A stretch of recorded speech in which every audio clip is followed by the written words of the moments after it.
আসসালামু আলাইকুম। আশা করি সবাই ভালো আছেন। আলহামদুলিল্লাহ আমিও ভালো আছি। তো আজকে আমি এই যে রান্না করব রাজা হাঁস। ওর দাদি খাইতে চাইছে, তা রাত্রে নিয়ে আসছিল এই হাঁসটা। তো আমি এই যে হাঁস বাইসে কুইটে পয় পরিষ্কার করে নিছি। আমি হাঁসটা সুন্দর করে কুইটে কেটে নিব, তারপরে কি দিয়ে কি রান্না করব আপনাদের সাথে শেয়ার করব সেই জিনিসটা। তো আমি এই যে হাঁসটা ভালো করে পরিষ্কার করে নিছি, আর এই যে আমি মশলাপাতি সব বাইটে রেডি করে নিছি যে কি দিয়ে কি রান্না করব। এই যে আমার হাঁসের গোশ, হাঁসটায় চর্বি হয়েছিল। আর এই যে চিংড়ি মাছ ভুনা করব, সাথে পোলাও রান্না করব।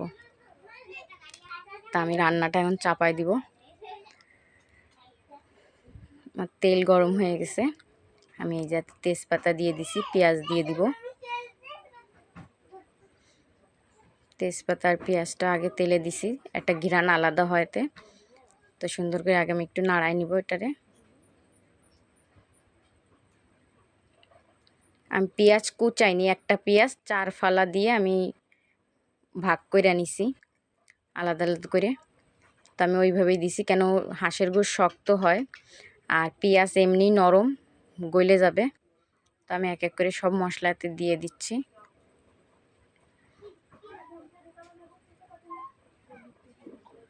এই ঝালে যা ঝাল, আমার হাত জ্বলতেছিল বাইটে। তো অল্পই দেবো, বেশি দেব না। হাঁসের গোশ এমনি ঝাল হইলে ভালো লাগে, বেশি ঝাল হইলে আবার বাচ্চারা খাইতে পারবে না। তারপরেও যা ঝাল হবে খারাপ হবে না একেবারে। আমি ভালো করে আগে মশলাটা ভুনে নিব।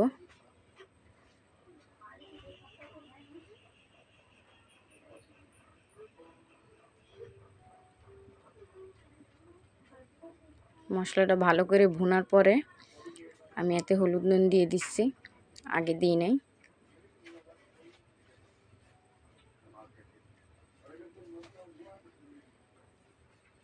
হলুদ নুন দিয়ে এবার সুন্দর করে নাড়াবো। নাড়ানোর পরে আমি এতে একটু পানি দিয়ে দেবো। প্লেট ধুয়ে রাখছি পানি, মশলা ধোয়া পানি যারে বলে, প্লেটেই রাখা রয়েছে পানি আমার। তাই আমি এই পানিটুক দিয়ে দিচ্ছি। এই মশলাটা ভালো করে কষানো হয়ে গেলে তারপরে আমি এতে হাঁসের গোশ দিয়ে দিব। আমি এর আগে হাঁস রান্না করছি, কিন্তু রাজা হাঁস রান্না করিনি, সেগুলি বাংলা হাঁস ছিল, যাকে অনেকে পাতি হাঁস বলে, বাংলা হাঁস বলে। তো আমি এই রাজা হাঁস আমার রান্না করে ভিডিওতে প্রথম দেখাচ্ছি। তো আমার মশলাটা ভালো করে আমি কষাই নিব।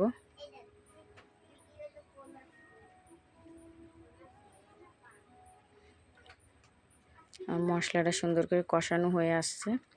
আমি এতে আস্তে আস্তে গোশ ধোয়া রাখা ছিল দিয়ে দিচ্ছি। গিলাটা, হাঁসের গিলা কিন্তু অনেক বড় হয়, তো আমি আর 2 টুকরা করে নিয়ে আমি আস্তই রাখছি, ঠ্যাংও আস্ত রাখছি। তো আমি সুন্দর করে দিচ্ছি আর কষাচ্ছি ভালো করে। আর হাঁসের গোশ যখন সিদ্ধ হয়ে যায় একদম কালার কিন্তু অন্যরকম হয়ে যায়, কালো হয়ে যায়। হাঁসের গোশ যত সিদ্ধ হবে তত কালার কালো হয়ে যাবে। আমি এই সব দিয়ে দিব, এতে দিয়ে ভালো করে নাড়ায় চাড়ায় ঢাইকে তারপরে যায় আস্তে আস্তে এই দমের হইতে থাকবে। কেন বেশি ধাওয়া জাল দিব না, নিবে নিবে একটা জাল থাকবে, জানি গোশটা সুন্দর করে সিজে যায়। কেন বেশি জোরে জাল দিলে এরা গোশ সিদ্ধ হবে না আমার। তো আমি হালকা জালে রাইখে দিব এটারে নাড়ায় চাড়ায়। এই যে আমার নাড়ানো হয়ে গেছে, আমি এটারে সুন্দর করে ঢাইকে দিব, যে ঢাকা থাকলে এরা ভাপে জলদি সিদ্ধ হয়ে যাবে।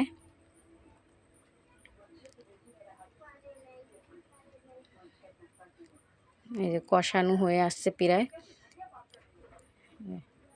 কষানো হয়ে আসলে কারা এর ভিতরে আমি আবার আলু দিয়ে দেবো।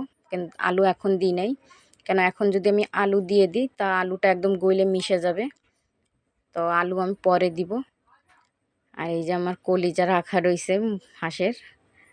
আর এই যে পাশে পোলাও রান্না করব, সেই পোলাওর জন্য জিরা বাটা রয়েছে, কিন্তু ওই যে আলাদা মশলাটা আমি দেখাইলাম আপনাদেরকে, ওইটা আছে আমি নিজে তৈরি করা মশলা। যেমন এলাচ আছে, লং আছে, দারচিনি, জিরা, রসুন, পেঁয়াজ সুন্দর তেলে টাইলে পাটায় বাইটে নিছি। ওইটা আমি রান্না হবে যখন নামানোর 10 মিনিট আগে দিয়ে দিব। তো আমার কষানো হয়ে গেছে, আমি এতে আলু দিয়ে দিব। আর কেন কষানোর পরে আলু দিয়ে আমি ঝোলের পানি দেবো, তার চেয়ে বেশি আর রাখবো না। তা আমি ভালো করে কষানো হয়ে গেছে, আমি এতে আলু দিয়ে দিব এখন। আলু দিয়ে দিব।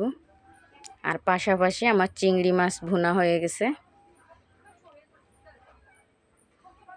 এতে আমি আলু দিয়ে দিব এখন।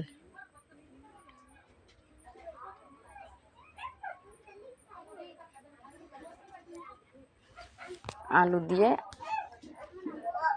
কষায় আমি ঝোলের পানি দিয়ে দেবো, কেন তাহলে আলুটাও সুন্দর সিদ্ধ হয়ে যাবে। আর হাঁস আমার বেশি অর্ধেক সিদ্ধ হয়ে গেছে, বাদ বাকি ঝোলের পানিতে পুরো সিদ্ধ হয়ে যাবে।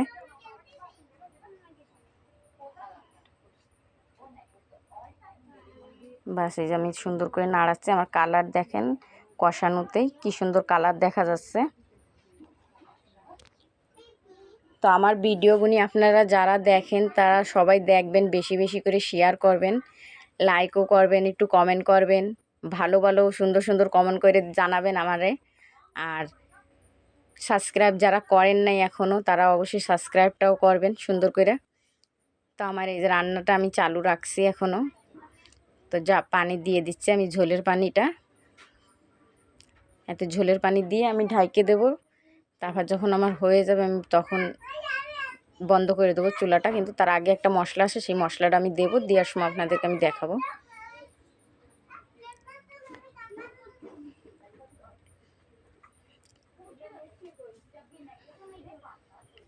এই আমার তরকারি কিন্তু সিদ্ধ হয়ে আইছে, আলুও সিদ্ধ হয়ে গেছে। তো আমি আর কিছুক্ষণ পরেই গ্যাসটা বন্ধ করে দেবো, কিন্তু তার আগে একটা মশলা আছে সেটা দেবো। তার 10 মিনিট জাল হোক। আর এই যে আমি পোলাও চড়াইছি পাশে, তো আমার পোলাওটাও হচ্ছে, সাথে চিংড়ি মাছটা সুন্দর করে হয়ে গেছে। এই যে তো আমার চিংড়ি রান্না শেষ। আর ওই যে আমার মশলাটা কালো মতন দেখা যাচ্ছে, আমি এখন দিয়ে দেবো ওই মশলাটা। কেন এতে নিজেই এই যে গন্ধ একটা ঘ্রাণ, মানে অসাধারণ, না বুঝবেন না যে কেমন এই ঘ্রাণটা। যদি আপনারা রান্না করেন ওইভাবে, তো ঘ্রাণেই আপনাদের ভালো লাগবে যে অরিজিনাল। তো এইভাবে রান্না করে দেখবেন। তো আমার এই ভিডিওগুলি আপনাদের যদি ভালো লাগে, তো আমি বারবার করে বলতেছি যে আমার ভিডিওগুলি বারবার দেখেন আপনারা, বেশি বেশি করে প্রত্যেকটা ভিডিও। আর লাইক, শেয়ার, কমেন্ট, সাবস্ক্রাইব করেন আর দেখতে থাকেন ভিডিওগুলি। তো আমার রান্না হয়ে গেছে, আমি আর বেশি জাল দিব না, কেন হয়ে গেছে। এতে আমি মশলাটাও দিয়ে দিছি। তো আমি এখন ঢাইকে দিব 10টা মিনিট, আর জাল হইলেই আমি বন্ধ করে দেবো চুলা। তা আমি হাঁসের গোশ এইভাবে রান্না করলাম আজকে। আশা করি আপনাদের, এই যে আমার রান্না শেষ, আশা করি আপনাদের কাছে ভালো লাগবে ভিডিওটি।